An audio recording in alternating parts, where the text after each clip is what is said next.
Viaje personal.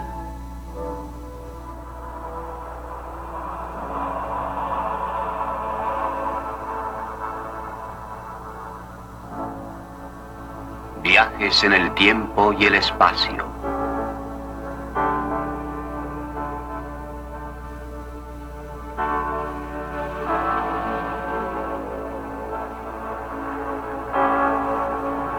Vamos a la deriva, en un gran océano de espacio y tiempo. En un océano en el que los acontecimientos que darán forma al futuro se desarrollan por sí solos. Cada criatura y cada mundo, hasta la estrella más remota, deben su existencia al curso de las potentes e implacables fuerzas de la naturaleza, pero también a circunstancias fortuitas.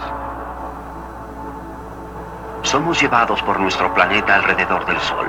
Desde su origen, la Tierra ha completado más de 4.000 millones de ciclos alrededor de nuestra estrella. El Sol mismo viaja por el centro de la galaxia de la Vía Láctea. Nuestra galaxia se mueve entre las otras galaxias. Siempre hemos sido viajeros espaciales. Estos finos granos de arena son más o menos uniformes en su tamaño. Se han producido de rocas más grandes a través de siglos de roces y colisiones, abrasión y erosión, impelidos en parte por la distante Luna y el Sol. Así que las raíces del presente yacen enterradas en el pasado. Somos también viajeros en el tiempo.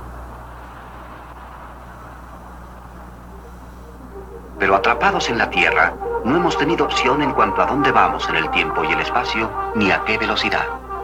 Ahora estamos pensando en auténticos viajes en el tiempo y verdaderos viajes a los lejanos astros.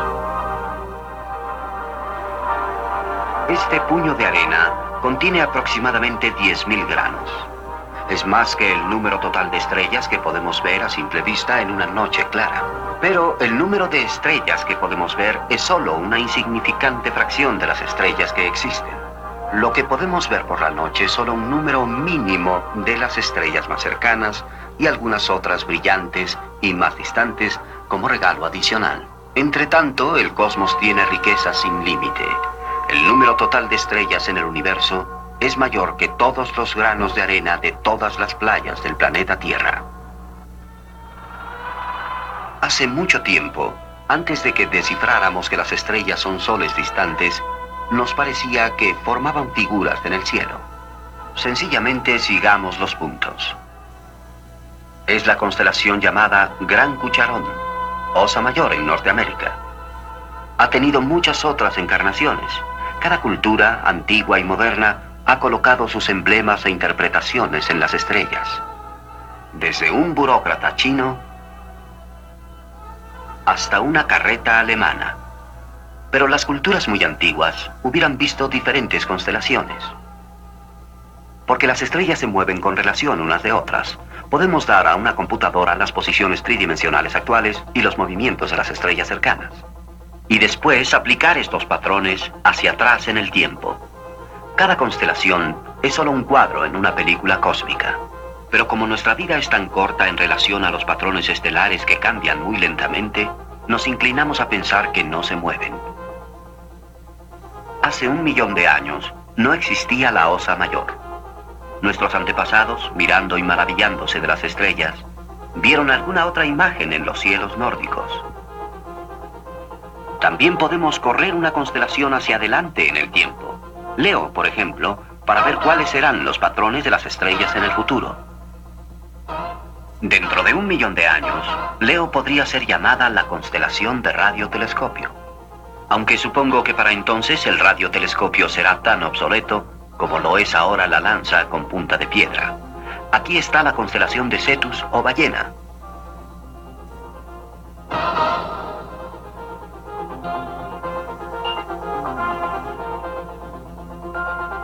Hace 1 millón de años tal vez fue comparada con otra forma conocida. La lanza, quizá.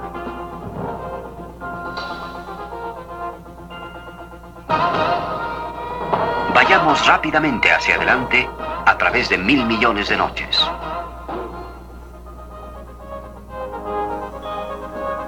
Dentro de millones de años, alguna otra imagen muy diferente aparecerá en la película cósmica.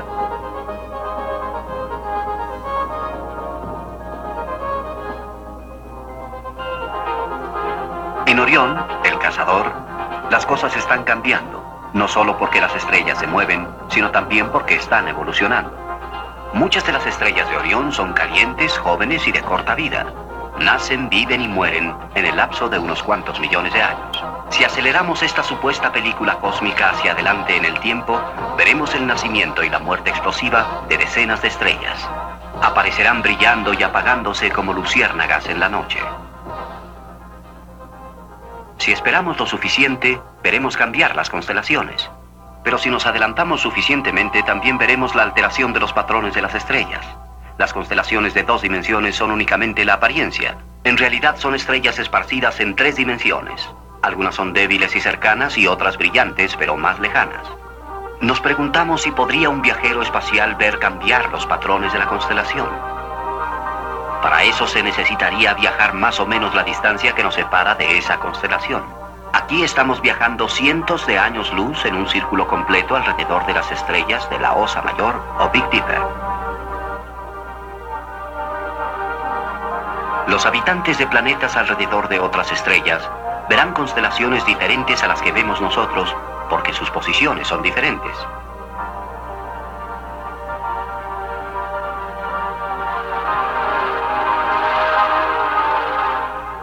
Aquí estamos en la constelación Andrómeda, o cuando menos un modelo de ella, junto a la constelación Perseo.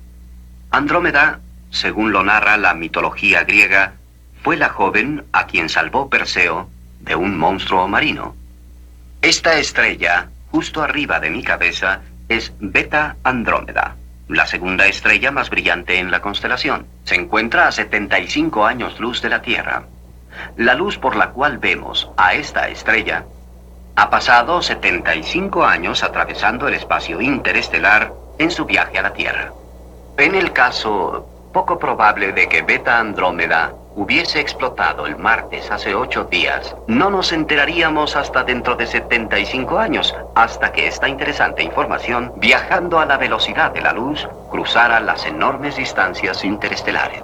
Cuando la luz que vemos de esta estrella emprendió su largo viaje interestelar, el joven Albert Einstein, trabajando como empleado de patentes suizas, acababa de publicar su teoría de la relatividad que haría época aquí en la Tierra. Vemos que el espacio y el tiempo están entretejidos. No podemos mirar hacia el espacio sin mirar hacia atrás en el tiempo. La velocidad de la luz es enorme, pero el espacio está vacío y las estrellas están muy separadas unas de otras. En realidad, las distancias de que hemos estado hablando hasta ahora son muy pequeñas según los estándares normales en astronomía. La distancia desde la Tierra hasta el centro de la galaxia de la Vía Láctea es de 30.000 años luz. Desde nuestra galaxia hasta la galaxia espiral más cercana como la nuestra, llamada M31, que aparentemente está dentro, pero en realidad se encuentra atrás de la constelación Andrómeda, se encuentra a 2 millones de años luz. Cuando la luz que vemos hoy de la M31 emprendió su viaje hasta la Tierra, no existían seres humanos en el planeta, aunque nuestros antepasados, claro, estaban evolucionando bien y muy deprisa hacia nuestra forma actual. Existen distancias mucho mayores en astronomía. La distancia de la Tierra al más distante cuásar es como de 8 o 10.000 millones de años luz. Las vemos como eran antes de que la Tierra misma se formara, antes de que se formara la galaxia de la Vía Láctea.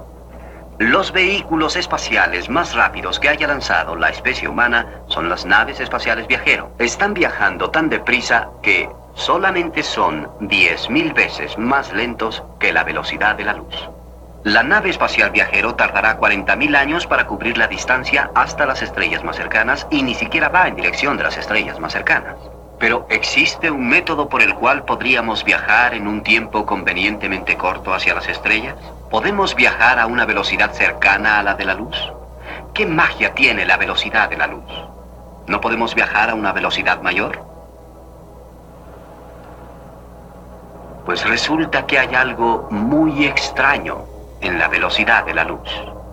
Algo que proporciona la clave para comprender el tiempo y el espacio. La historia de su descubrimiento nos lleva a Toscana, en el norte de Italia.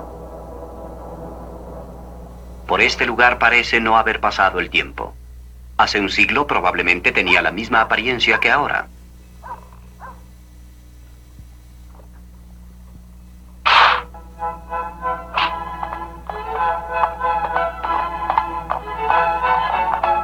Si hubieran pasado por estos caminos en el verano de 1895, podrían haberse encontrado con un chico alemán de 16 años que había abandonado sus estudios. Su maestro le había dicho que nunca llegaría a hacer nada, que su actitud quebrantaba la disciplina escolar, que más le convendría abandonar la escuela. Así lo hizo, y vino aquí donde disfrutaba el internarse por estos caminos, dando rienda suelta a su imaginación de explorador. Un día comenzó a pensar en la luz, en la rapidez con que se movía. En la vida diaria siempre medimos la rapidez del movimiento de un objeto con relación a otro. Por ejemplo, yo me muevo a unos 10 kilómetros por hora en relación con el suelo, pero el suelo no está inmóvil. La Tierra gira sobre su eje a más de 1600 kilómetros por hora, y la misma Tierra está en órbita alrededor del Sol. El Sol se mueve entre las estrellas móviles, etc. Era difícil para el joven imaginar algún estándar absoluto para medir estos movimientos relativos.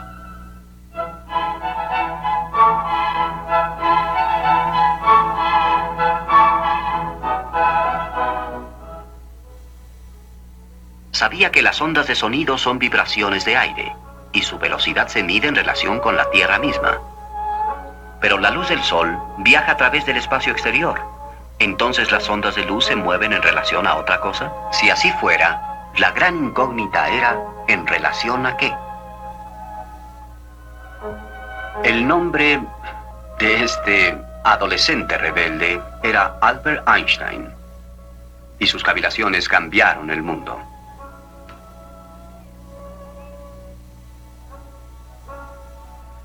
Le había fascinado el libro de Bernstein escrito en 1869. Libro popular de ciencia natural. Aquí, en la primera página, describe la asombrosa velocidad de la electricidad a través de alambres y de la luz a través del espacio. Einstein se preguntaba, tal vez por primera vez aquí en el norte de Italia, ¿qué apariencia tendría el mundo si se pudiera viajar en una onda de luz? Viajar a la velocidad de la luz. ¡Qué pensamiento tan interesante y mágico para un adolescente en un camino donde la campiña aparece ante sus ojos radiante de luz!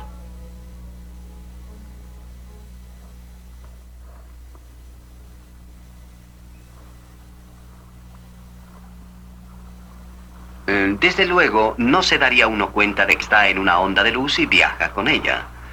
Colocado en la cresta de la onda, permanecería en la cresta misma y perdería toda noción de que se trata de una onda. Algo muy curioso sucede a la velocidad de la luz.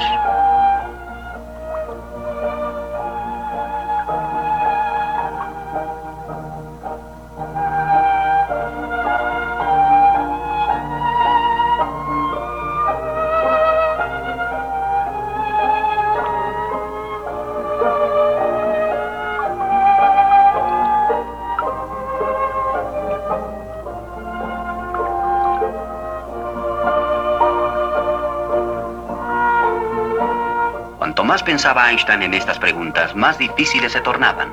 Paradojas parecían surgir por todas partes si se pudiera viajar a la velocidad de la luz. Ciertas ideas se habían aceptado como verdaderas sin haberlas meditado minuciosamente. Una de esas ideas tenía que ver con la luz de un objeto en movimiento. Las imágenes por las que vemos el mundo están hechas de luz. Y llegan a nuestros ojos a la velocidad de la luz, o sea, 300.000 kilómetros por segundo.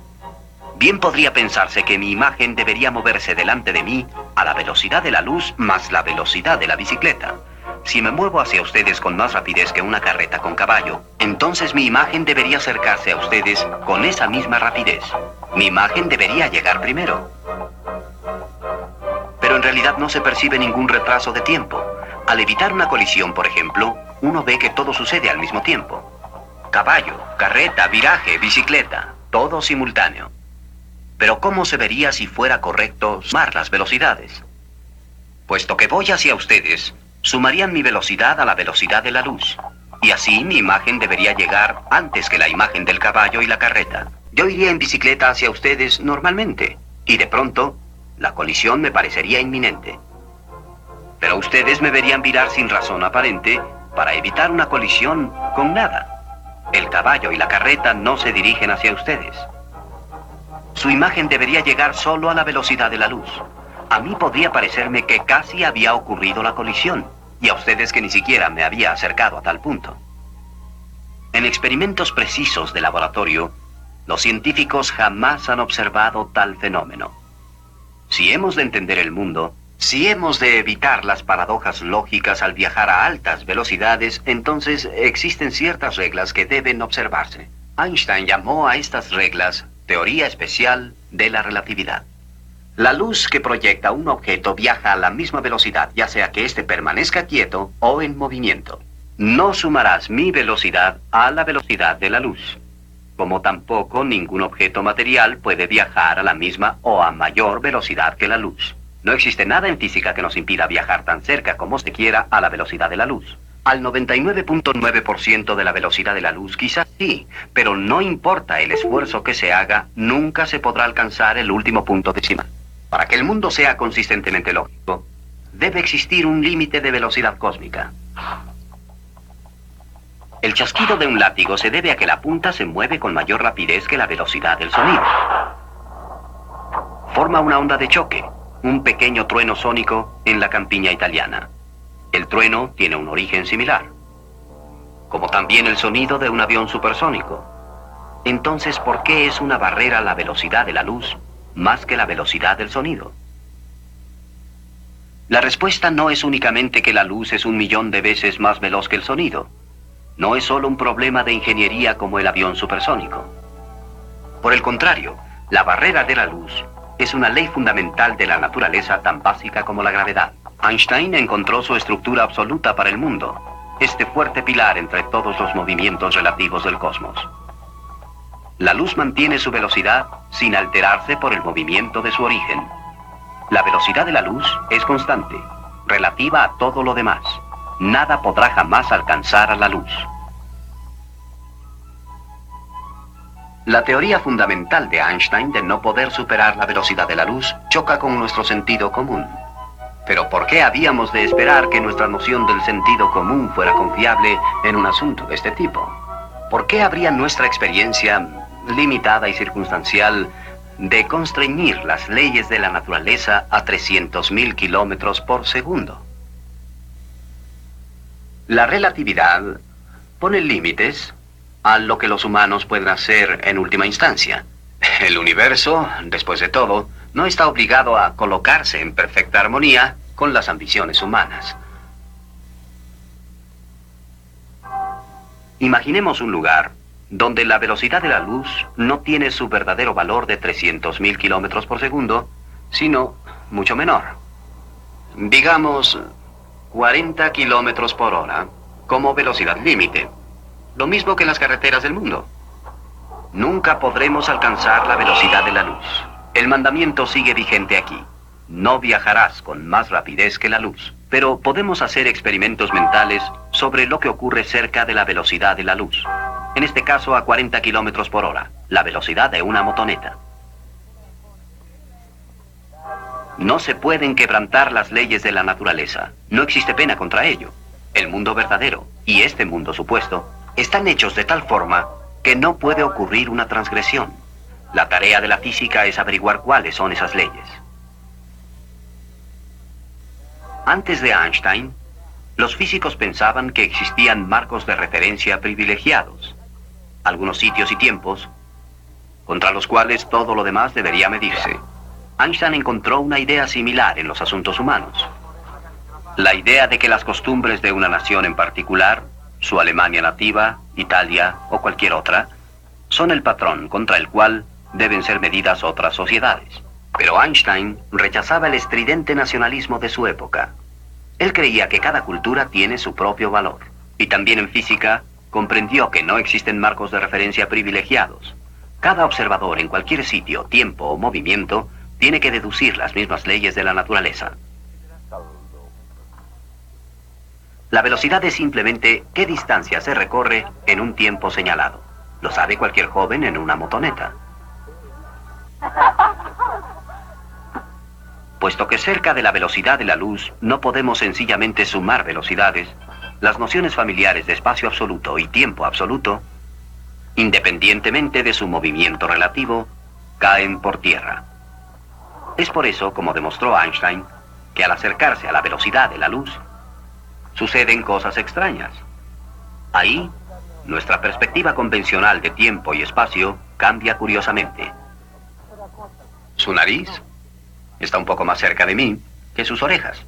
La luz reflejada en su nariz me llega solo un instante en el tiempo antes que la de sus orejas. Pero supongamos que tuviera una cámara mágica con la que pudiera ver su nariz y sus orejas precisamente en el mismo instante.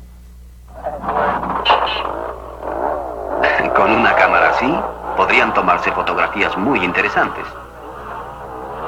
Paolo dice adiós a su pequeño hermano Vincenzo y se pone en marcha. Supuestamente está viajando a poco más de la mitad de la velocidad de la luz. Casi alcanza sus propias ondas de luz. Esto comprime las ondas de luz frente a él y su imagen se torna azul.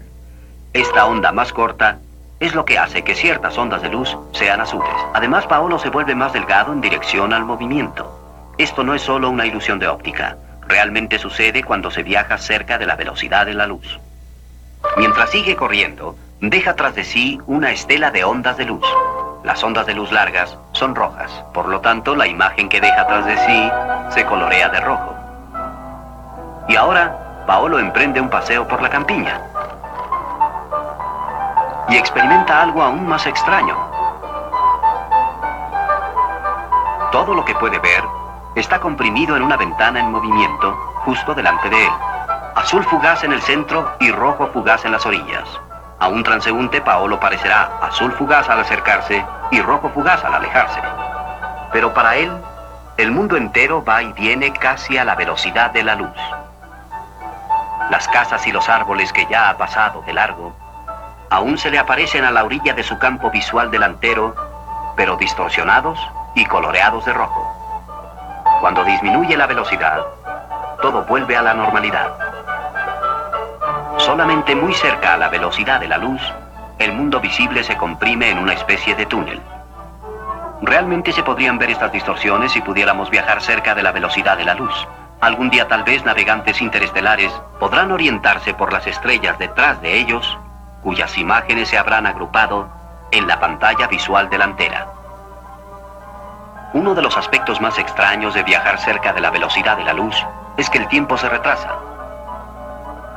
Todos los relojes, mecánicos y biológicos, trabajan más despacio cerca de la velocidad de la luz, pero relojes estacionarios trabajan al ritmo normal. Si viajamos cerca de la velocidad de la luz, envejecemos más lentamente que aquellos que dejamos atrás.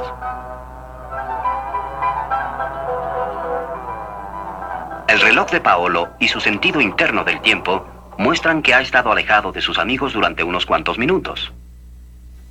Pero desde el punto de vista de ellos, ha estado ausente durante muchas décadas. Sus amigos han crecido, desarrollado y muerto. Y su hermano menor lo ha estado esperando pacientemente todo este tiempo. Los dos hermanos han experimentado la paradoja de la dilatación del tiempo. Se han encontrado con la relatividad especial de Einstein.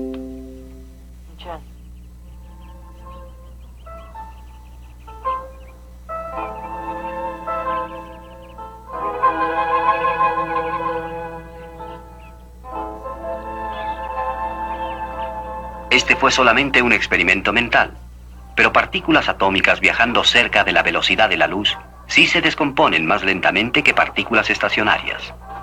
A pesar de lo extraño y antiintuitivo que parezca, la dilatación del tiempo es una ley de la naturaleza. El viajar cerca de la velocidad de la luz Resulta así una especie de elixir de la juventud. Porque el tiempo se retrasa cerca de la velocidad de la luz. La relatividad especial nos proporciona un medio para acercarnos a las estrellas. Esta región del norte de Italia no es solamente la caldera de algunos de los pensamientos del joven Albert Einstein. Es también el hogar de otro gran genio que vivió 400 años antes, Leonardo da Vinci. Según cuentan, Leonardo se deleitaba trepando por estos montes y mirando la tierra desde grandes alturas como si estuviera volando, como un pájaro. Él dibujó las primeras vistas aéreas de paisajes, villas, fortificaciones. He estado hablando acerca de Einstein en los alrededores y en este poblado de Vinci, donde creció Leonardo. Einstein respetaba profundamente a Leonardo y su espíritu, en algún sentido, aún habita esta campiña.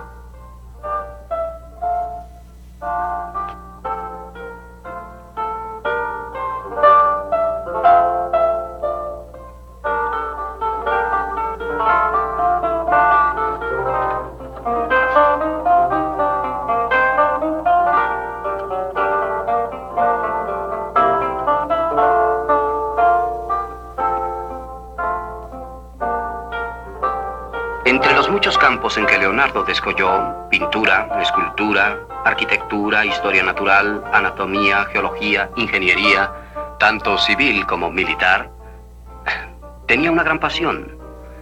Deseaba construir una máquina que pudiera volar. E hizo bosquejos de tales máquinas. Construyó modelos en miniatura. Construyó también grandes prototipos de tamaño natural. Y ninguno de ellos jamás funcionó. Debido principalmente a que no existían máquinas de la capacidad adecuada en ese tiempo. La tecnología no existía simplemente. Los diseños, sin embargo, eran brillantes. Por ejemplo, esta máquina como pájaro. Aquí, en el Museo de Leonardo, en el poblado de Vinci. Los diseños de Leonardo animaron a ingenieros de épocas posteriores. Aunque Leonardo mismo se sentía muy deprimido con estos fracasos. Pero, desde luego, no era su culpa. Estaba atrapado en el siglo XV. Un caso similar ocurrió en 1939, cuando un grupo de ingenieros que se hacían llamar la Sociedad Británica Interplanetaria decidió diseñar una nave que llevaría a personas a la Luna. Ahora, no era por ningún concepto el mismo diseño que el de la nave Apolo, que realmente llevó a personas a la Luna unos años después. Pero, desde luego, este diseño sugirió que una misión a la Luna podría algún día ser una posibilidad práctica de ingeniería. Hoy, tenemos diseños preliminares de naves muy avanzadas que llevarán a personas a las estrellas. Están construidas en órbita terrestre y desde allí se aventurarán en sus grandes viajes interestelares. Uno de ellos es llamado Proyecto Orión. Utiliza armas nucleares, bombas de hidrógeno, contra un enorme plato de inercia. Cada explosión proporciona una especie de put-put, o sea, un inmenso barco motorizado del espacio. Orión parece enteramente práctico y estaba en pleno desarrollo en los Estados Unidos hasta que se firmó el Tratado Internacional prohibiendo explosiones de armas nucleares en el espacio. Personalmente, creo que la nave estelar Orión es la mejor utilización de armas nucleares que puede haber, a condición, claro, de que no despeguen muy cerca de la Tierra.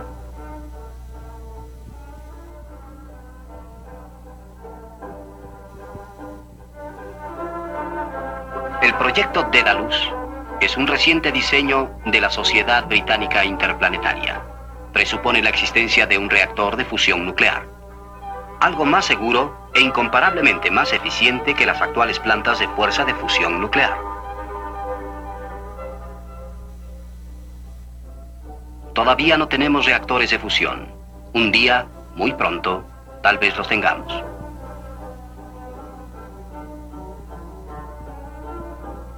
Orión y Daedalus podrían ir a 10% de la velocidad de la luz. En consecuencia, Un viaje a Alfa Centauro a 4,5 años luz de distancia tardaría 45 años, menos que una vida humana. Tales naves no podrían viajar suficientemente cerca a la velocidad de la luz para que los efectos de la dilatación del tiempo de la relatividad especial fueran importantes. No parece probable que tales naves pudieran construirse antes de mediados del siglo XXI, aunque podríamos construir una nave estelar Orión ahora. Para viajes más allá de las estrellas más cercanas, deberán resolverse otros problemas. Tal vez se usen como naves que sustenten varias generaciones. Así, los que llegaran serían los descendientes remotos de aquellos que originalmente emprendieron el viaje siglos atrás. O tal vez algún medio seguro de hibernación humana fuese posible para que los viajeros espaciales fueran congelados y después descongelados al llegar a su destino siglos después. Pero vuelos espaciales interestelares rápidos, aproximados a la velocidad de la luz, es mucho más difícil. Este es un objetivo no para cientos de años, sino para miles de años o para decenas de miles de años, pero desde luego también está dentro de lo posible. Se ha propuesto una especie de estatorreactor interestelar que recoge los átomos de hidrógeno que flotan entre las estrellas. Los acelera dentro de una máquina y los expulsa hacia afuera. Después, en el espacio profundo, solo hay un átomo para cada 10 centímetros cúbicos de espacio. Para que funcionara un estatorreactor, sería preciso que tuviera una pala frontal de cientos de kilómetros de ancho. Cuando la nave alcanzara velocidades relativas, los átomos de hidrógeno estarían en movimiento con respecto a la nave espacial interestelar a velocidades próximas a la de la luz. De no tomarse precauciones, los pasajeros serían calcinados por los rayos cósmicos inducidos. Se ha propuesto una solución: usar un láser para separar los electrones de los átomos y cargarlos de electricidad mientras aún están a cierta distancia, empleando un campo magnético sumamente potente para desviar los átomos electrizados hacia la pala y lejos del resto de la nave. Esto es ingeniería a una escala sin precedente hasta ahora en la Tierra. Estamos hablando de motores del tamaño de pequeños mundos.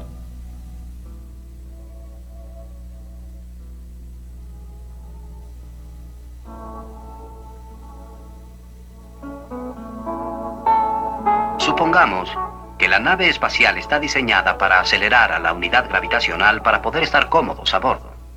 Nos acercaríamos más y más a la velocidad de la luz, hasta el punto medio del trayecto. Entonces se voltea la nave y desaceleramos a la unidad gravitacional hasta nuestro destino. Durante la mayor parte del viaje, la velocidad estaría muy cerca a la de la luz y el tiempo se retrasaría enormemente. ¿Pero cuán enormemente? La estrella de Barnard podría alcanzarse en esa nave en 8 años, tiempo de a bordo. El centro de la Vía Láctea en 21 años. La galaxia Andrómeda en 28 años. La gente que fue dejada atrás en la Tierra vería las cosas diferentes. En vez de 21 años al centro de la galaxia, ellos lo medirían como 30.000 años. Cuando regresáramos, desde luego habría muy pocos amigos para recibirnos. En principio, un viaje así, aumentando los puntos decimales más y más cerca a la velocidad de la luz, nos permitiría circunnavegar el universo conocido en 56 años, tiempo de a bordo. Y regresaríamos en 10.000 millones de años en el futuro a un mundo hecho cenizas con un sol muerto. Vuelos espaciales relativos hacen el universo accesible a civilizaciones avanzadas, pero únicamente a los que emprenden el viaje y no a los que se quedan en casa. Estos diseños probablemente están más distantes a las naves espaciales interestelares del futuro que los modelos de Leonardo a los transportes supersónicos del presente. Pero si antes no nos destruimos, es posible que algún día, aunque lejano, nos aventuremos a las estrellas. Cuando nuestro sistema solar esté totalmente explorado, los planetas de otras estrellas nos llamarán.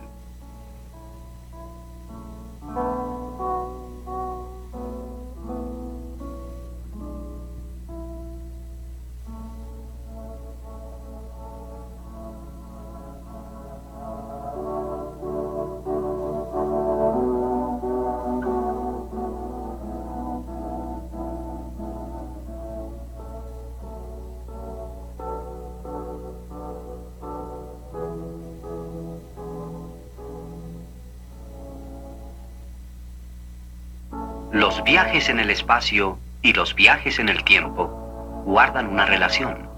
Viajar con rapidez en el espacio es viajar con rapidez al futuro. Viajamos hacia el futuro constantemente, aunque con lentitud. Pero, ¿y el pasado? ¿Podríamos viajar hacia el pasado? Muchos físicos piensan que esto es fundamentalmente imposible, ya que no hay forma de construir un aparato que nos llevara hacia atrás en el tiempo. Algunos dicen que, aunque pudiéramos construir ese aparato, no serviría de mucho, no podríamos afectar significativamente el pasado. Por ejemplo, supongamos que viajaran al pasado y, en alguna forma, evitaran que sus padres se conocieran. Entonces ustedes probablemente no hubieran nacido, lo cual es una contradicción esencial, puesto que están ustedes ahí. Otras personas piensan que dos alternativas en la historia tienen igual validez, que son hilos paralelos, madejas del tiempo que existen una al lado de la otra. La historia en la que nunca nacieron y la historia de la cual saben todo. Tal vez el tiempo mismo tiene muchas dimensiones potenciales a pesar del hecho de que estamos condenados a experimentar solo una de esas dimensiones. Ahora supongamos que pueden regresar al pasado y realmente cambiarlo. Algo, digamos, como persuadir a la reina Isabel de no respaldar al navegante Cristóbal Colón. Entonces, habrían puesto en movimiento una secuencia diferente a los eventos históricos de los que aquellas personas que quedaron atrás en nuestro tiempo nunca se enterarían. Si ese tipo de viaje en el tiempo acaso fuera posible, entonces toda secuencia imaginable de alternativas históricas podría en algún sentido existir. ¿Sería posible que un viajero en el tiempo cambiara el curso de la historia en forma importante? Bien, pensemos en eso. La historia consiste en gran parte en una compleja multitud de hilos entretejidos profundamente. Fuerzas biológicas, económicas y sociales que no resultaría fácil desenredar. Los antiguos griegos imaginaban el curso de acontecimientos humanos como una especie de tapicería creada por tres diosas. Las parcas. Acontecimientos fortuitos menores generalmente no tienen consecuencias a largo plazo. Sin embargo, algunos que ocurren en momentos críticos pueden alterar el curso de la historia. Hay casos en los que pueden lograrse cambios profundos mediante ajustes relativamente triviales. Cuanto más lejos en el pasado ocurre un evento, más poderosa es su influencia. Supongamos que nuestro viajero en el tiempo persuadiera a la reina Isabel de que las teorías de Colón eran erróneas. Casi con seguridad algún otro europeo hubiese navegado hacia el oeste en busca del Nuevo Mundo poco después. Existían incentivos, el aliciente del comercio de especias, el avance en la navegación y la competencia entre potencias europeas. Así que el descubrimiento de América alrededor de 1500 era inevitable. Por supuesto, no habría estampillas con la efigie de Colón y la República de Colombia sería conocida con otro nombre. Pero en conjunto hubiera resultado más o menos lo mismo.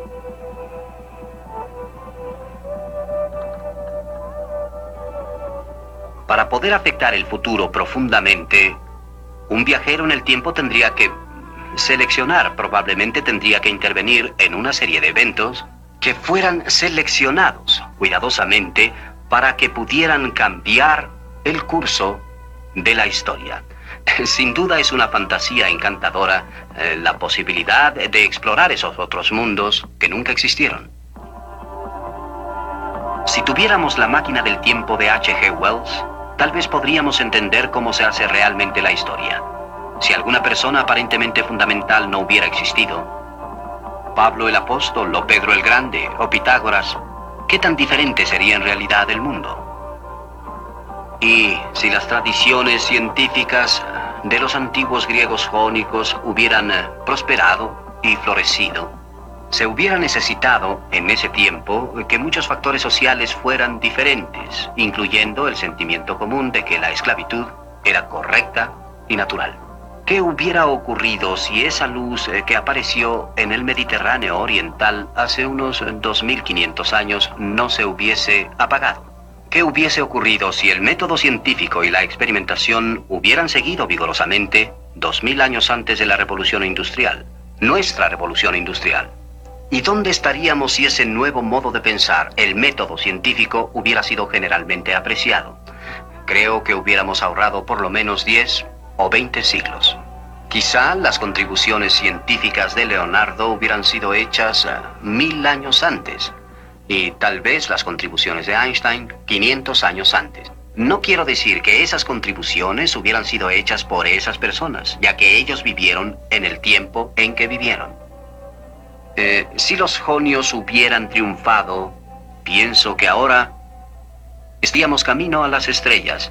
Podríamos en este momento tener las primeras naves de observación regresando con resultados asombrosos de Alpha Centauro, así como de la estrella Barnard, Sirio y Tau Ceti. Ahora habría grandes flotas de transportes interestelares construyéndose en la órbita terrestre. Pequeñas naves exploradoras sin piloto, naves para inmigrantes y posiblemente grandes barcos comerciales que pudieran cruzar los espacios entre las estrellas. En todas estas naves habría símbolos e inscripciones en los costados. Estas inscripciones, si las viéramos de cerca, estarían escritas en griego. El símbolo tal vez sería el dodecaedro. Y la inscripción en el costado de las naves, quizá algo así como Nave Estelar Theodorus, Planeta Tierra. Si usted fuese un viajero en el tiempo realmente ambicioso, no se distraería con la historia humana, ni se detendría a examinar la evolución de la vida sobre la Tierra. Al contrario, viajaría hacia atrás para presenciar el origen de nuestro sistema solar, investigando los gases y el polvo entre las estrellas. Hace 5.000 millones de años, una nube interestelar se derrumbaba para formar nuestro sistema solar. Casi todos los trozos de materia gravitaron hacia el centro. Estaban destinados a formar el Sol. Trozos periféricos más pequeños se convertirían en planetas. Hace mucho tiempo, había algo así como selección natural entre los mundos. Aquellos en órbitas altamente elípticas tendían a chocar y destruirse, pero planetas en órbitas circulares tendían a sobrevivir. Si los acontecimientos hubieran sido un poco diferentes, la Tierra nunca se habría formado, y algún otro planeta a otra distancia del Sol estaría cerca. Debemos la existencia de nuestro mundo a colisiones fortuitas en una nube que desapareció hace mucho tiempo. En poco tiempo, la masa central se sobrecalentó. Se iniciaron reacciones termonucleares y el Sol se iluminó, inundando de luz al sistema solar. Pero los trozos más pequeños que aumentaban en tamaño nunca alcanzarían temperaturas tan altas y nunca generarían reacciones termonucleares. Se convertirían en la Tierra y en los otros planetas. Eran calentados no desde el interior, sino principalmente por el distante Sol. La acreción continuó hasta que casi todo el gas y polvo, así como los pequeños mundillos, fueron recogidos por los planetas sobrevivientes. Nuestro viajero en el tiempo sería testigo de las colisiones que formaron los mundos.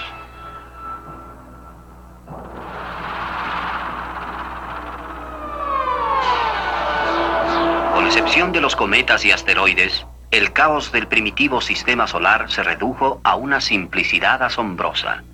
Unos 9 planetas principales en órbitas casi circulares y unas cuantas decenas de lunas.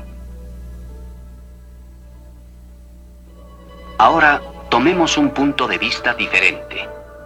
Si miramos el sistema solar de perfil y movemos el Sol hacia la izquierda, vemos que todos los pequeños planetas similares a la Tierra, o sea, aquellos de masa semejante a la Tierra, tienden a estar cerca del Sol.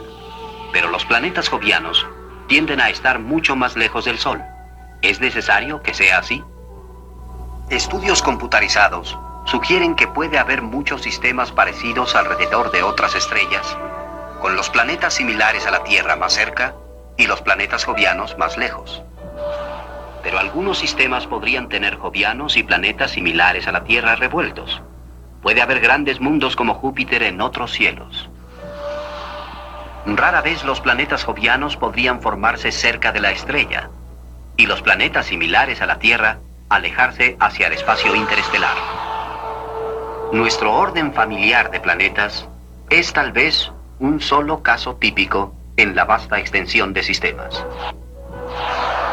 Con frecuencia, un planeta novato acumula tanto gas y polvo que ocurren reacciones termonucleares. Se convierte en un segundo Sol y así se forma un sistema estelar binario.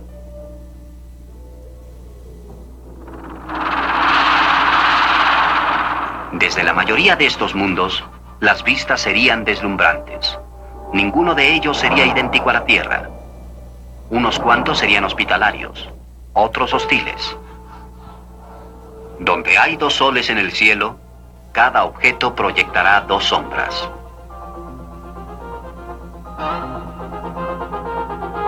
¿Qué maravillas nos esperan en los planetas de las estrellas cercanas? ¿Existen clases de mundos radicalmente diferentes? ¿Formas de vida exóticas no imaginadas? Tal vez en un siglo o dos, cuando nuestro sistema solar esté totalmente explorado, nosotros también habremos puesto orden en nuestro propio planeta. Entonces podremos zarpar hacia las estrellas y a los mundos alrededor de ellas y responder a su llamado. Ese día, nuestras máquinas y nuestros descendientes, aproximándose a la velocidad de la luz, recorrerán distancias inimaginables, lanzándose adelante a través del tiempo para buscar nuevos mundos. Einstein demostró que es posible. Viajaremos simultáneamente a planetas distantes y al futuro lejano. Algunos mundos como este tendrán a la vista una nebulosa gaseosa y vasta, los restos de una estrella que alguna vez existió, pero que ya no existe. En todos esos cielos de ricas, distantes y exóticas constelaciones, puede haber una débil estrella amarilla, tal vez apenas visible a simple vista, tal vez solo visible a través de un telescopio. La estrella hogar de una flota de transportes interestelares explorando esta pequeña región de la gran galaxia de la Vía Láctea. Los temas de espacio y tiempo están entretejidos. Mundos y estrellas, como las personas, nacen, viven y mueren. La vida de un ser humano se mide por décadas, pero la vida del Sol es 100 millones de veces más larga. La materia es mucho más vieja que la vida. Miles de millones de años antes de que el Sol y la Tierra se formaran, los átomos estaban siendo sintetizados en el interior de estrellas ardientes y después devueltos al espacio cuando las estrellas estallaron. Los planetas recién formados fueron hechos de este detrito estelar. La Tierra y todo lo viviente está hecho de materia estelar. Pero cuán lentamente en nuestra perspectiva humana evolucionó la vida. De las moléculas de océanos primitivos a la primera bacteria. La razón por la cual la evolución no es fácilmente perceptible para todos es porque se mueve muy lentamente y toma demasiado tiempo. ¿Cómo puede una criatura que vive solo 70 años detectar acontecimientos que tardan 70 millones de años en desarrollarse o 4.000 millones de años? Para cuando se habían desarrollado los animales unicelulares, la mitad de la historia de la vida en la Tierra ya había transcurrido. No demasiado lejos de nosotros, podríamos pensar, pero para entonces, la química básica de la vida ya había sido establecida. Olvidemos nuestra perspectiva humana del tiempo. Desde el punto de vista de una estrella, la evolución iba tejiendo nuevos e intrincados patrones con materia estelar en el planeta Tierra y muy rápidamente. La mayoría de los conductos de evolución se extinguieron. Muchos se estancaron. Si las cosas hubieran sido diferentes, un pequeño cambio en el clima, o una nueva mutación, o la muerte accidental de un modesto organismo, toda la historia futura de la vida podría haber sido diferente. Tal vez el proceso hacia una especie inteligente y tecnológica hubiese pasado a través de gusanos. Tal vez los actuales dueños del planeta podrían haber tenido antepasados como los tunicados. Tal vez nosotros no hubiéramos evolucionado. Alguien más, alguien muy diferente estaría aquí ahora. Estaría aquí en nuestro lugar, meditando sobre su origen. Pero eso no fue lo que ocurrió. Hubo una serie particular de secuencias ambientales y mutaciones fortuitas en el material hereditario. Un conducto de tiempo particular para la vida en la Tierra, en este universo. Como resultado, los organismos dominantes en el planeta de hoy tienen su origen en los peces. A lo largo del camino, más especies que las que ahora existen se extinguieron. Si la historia hubiera sido un poco diferente, algunos de esos organismos extintos quizá hubiesen sobrevivido, pero ocasionalmente, una criatura que se pensó se había extinguido hace cientos de millones de años resulta estar bien y viva. Los celenterios, por ejemplo. Durante 3.500 millones de años, la vida existió solo en el agua, pero súbitamente, en una gran aventura, llegó a la Tierra. Pero si el proceso hubiera sido diferente, la especie dominante podría aún estar en el océano, y podrían haber desarrollado naves espaciales para llevarlos fuera del planeta totalmente.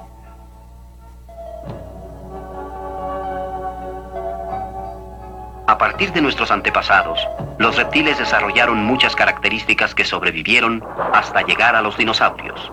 Algunos eran rápidos, diestros e inteligentes. Algún visitante de otro mundo y tiempo podría haber pensado que eran el signo del futuro. Pero después de casi 200 millones de años, de pronto desaparecieron. Quizá fue un gran meteorito que chocó con la Tierra, expulsando detrito en el aire, ocultando al sol y matando las plantas que comían los dinosaurios. Me pregunto cuándo sintieron que algo andaba mal. Los sucesores de los dinosaurios vienen de la misma rama de los reptiles, pero pudieron sobrevivir a la catástrofe que destruyó a sus primos.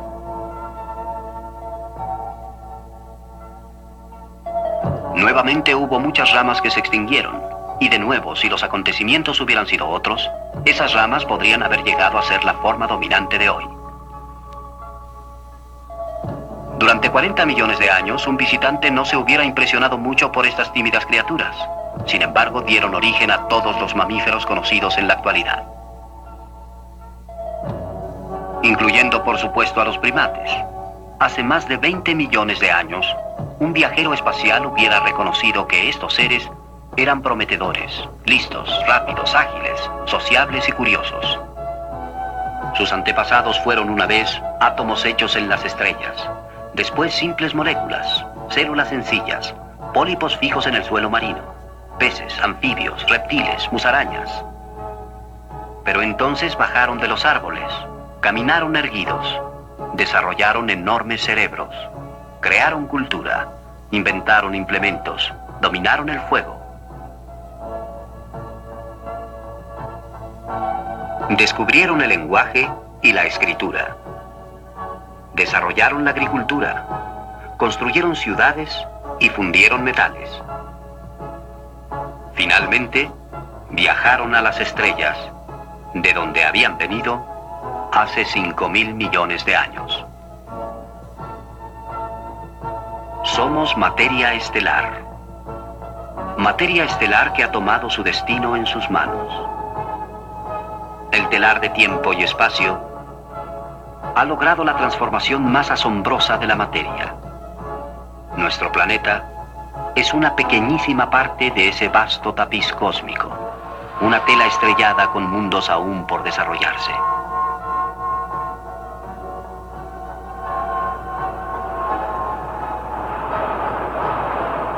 Esos mundos en el espacio son tan inconmensurables como todos los granos de arena de todas las playas de la Tierra.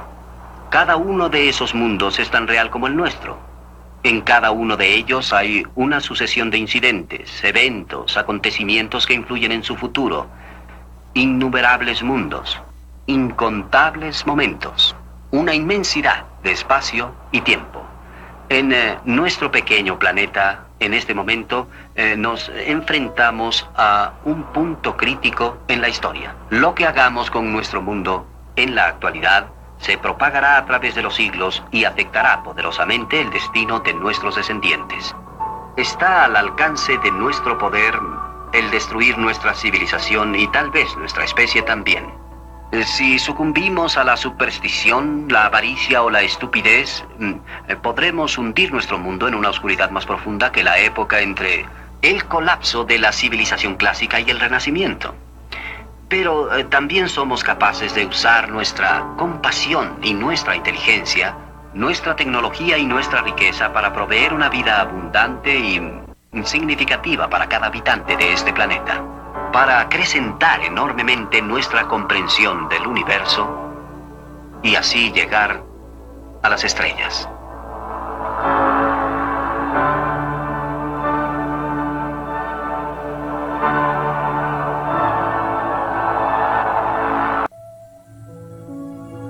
Cosmos actual. En la secuencia de la motoneta se vio cómo aparecería el paisaje si estuviéramos atravesándolo cerca de la velocidad de la luz.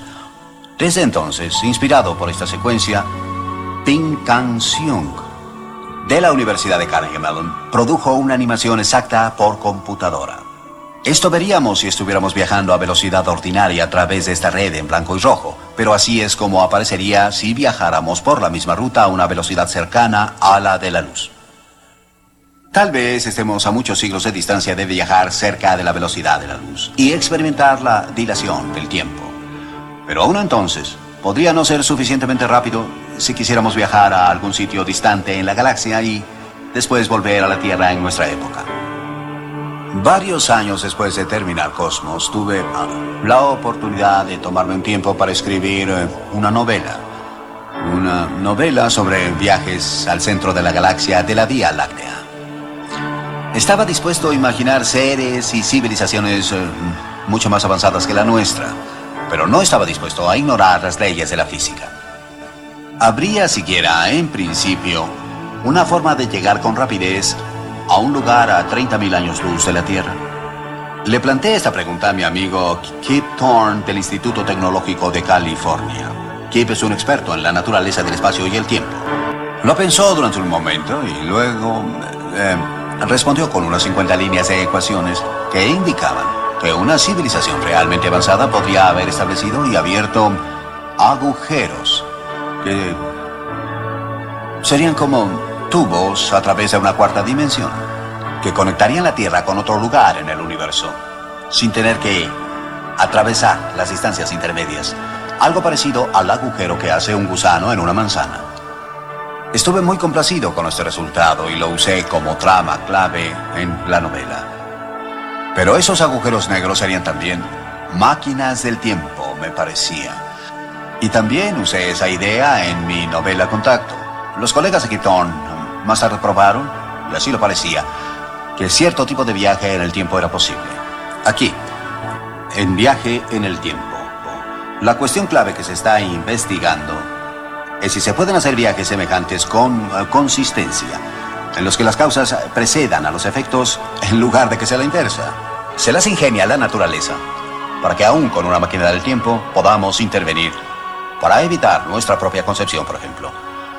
Aun cuando algún tipo de viaje en el tiempo sea posible, todavía queda muy lejano en nuestro futuro tecnológico. Pero tal vez otros seres mucho más avanzados que nosotros estén viajando al futuro distante o al pasado remoto, no a mínimos de 40 años atrás en la Tierra, sino para atestiguar la muerte del Sol o el origen del cosmos.